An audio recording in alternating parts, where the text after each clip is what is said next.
It's Friday, and you know what time it is. It's time to go inside the brain tank. Brain tank. All right, Kevin. It's your turn to quiz me. What's going on? Yeah, so considering how just, uniformly I've kept behind, I know that I'm not good at thinking of hard questions, except for, the one time the vice presidents worked. So I'm just going to talk about cool things. Okay. So the week, I'm going to be asking you 5 true or false questions about the late, great Christopher Lee. Ooh. And his amazing career. Okay. Hopefully I can get some of these. I know I've seen at least 8 movies with him. So, Christopher Lee, very well connected. Is it true or false that he's related by blood to both Charlemagne and Ian Fleming? Those are kind of weird ends of the spectrum. Charlemagne and Ian Fleming.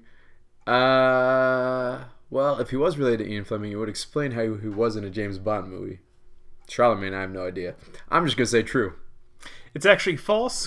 He's related by blood to Charlemagne, and Ian Fleming ended up a step-cousin through a marriage. So, okay. So it was even worse than tricking me. It was oh yeah, by the way, they are related, just not blood. So he's also related to General Lee, who fought during the Civil War. Lots of connections. Now, Christopher Lee, before he was 25, was involved with the British Special Forces for quite a number of years during World War II. Is it true or false that while he was a special operations agent, he was stationed at Baker Street in London? I have no reference for this. I'm just going to say true because I hope it's true. Yes, it is actually true. Yes. While he did serve in other places during World War II, the actual place where they were formerly stationed was there. I think that they were called the Department of Ungentlemanly Warfare, which is a movie title just waiting to happen.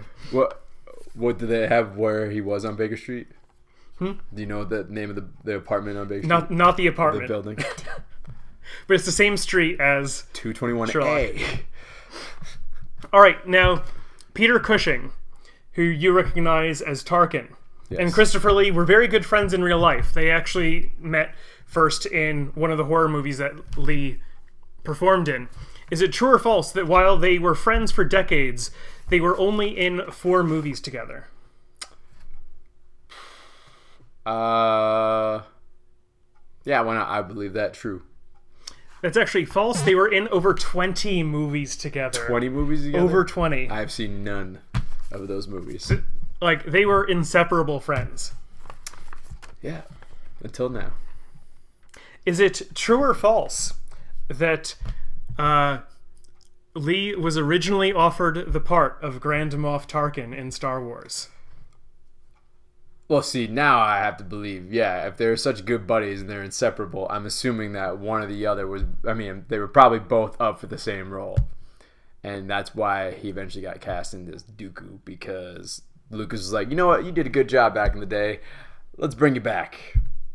I'm going to say true. I'm sticking with true. True is the way to go on this. True. So, yes, it is true.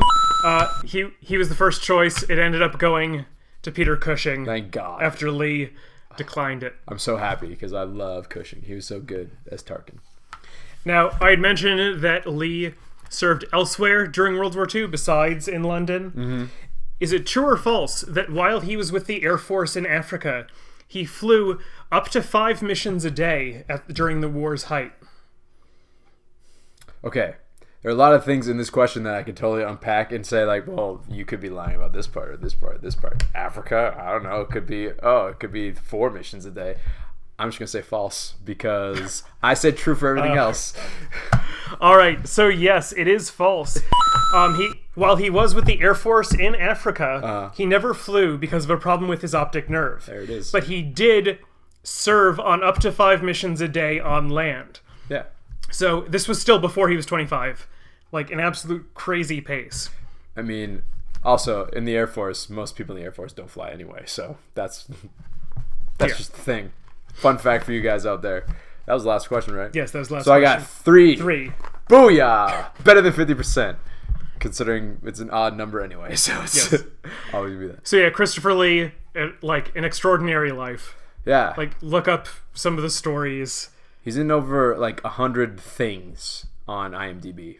Most notably are like Lord of the Rings, Star Wars, Dracula, Man with the Golden Gun. I was going to make a question about like whether or not he was like the record holder for the most films like within a certain height bracket, but it's obviously true. Yes, because he was like what 6'3"? He was a ginormous giant, ginormous man, super talented. He will be missed. Time to go have a Christopher Lee marathon, Kevin. We're gonna do that right now. Yes. Thank you for watching. Thanks. We'll see you out there.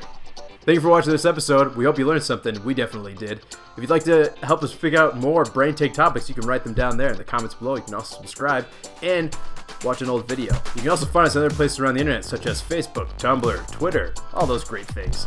And as always, thank you for watching. We'll see you out there.